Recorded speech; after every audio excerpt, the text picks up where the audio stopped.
တငယ်ချင်းတယောက်စားပေါ့သူကဖြူးကြီးခဏခဏကျွန်းနေတဲ့ရိုးတန်းတန်းတော့မကနဲ့တက်ကနိုးတယ်ပြီးရင်တော့ပြမယ်ဒီကောင်နေလို့ဒါကျိုးကြီးရှုပ်နေတယ်အဲကျိုးကြီးရှင်းပြရမယ်စတက်အကြာကြီးဆွဲရတဲ့အပိုင်းကြတော့ကိုလိုကုနသားထည့်ခြင်းထက်မထည့်ခြင်းလို့ရှိရင်နောက်ကြတော့ဒီကဖြတ်ကွိုင်လေးကိုအခုလေးကိုချပြီအရင်ကဝေးနေလို့ဒါအကူချတာကိုကတ်လိုက်လို့ရှိရင်သူက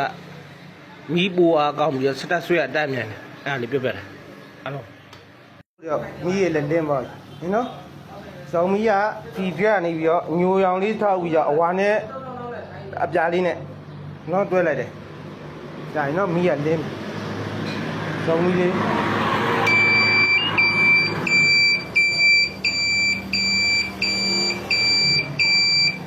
တော့မီးရလည်းမှန်းပါနော်ဒါနော်ဖြူလည်းမပြတ်တော့အဲ့ဒါလေးပြတ်ပြတ်တာပါအားလုံးကျေးဇူးတင်ပါတယ်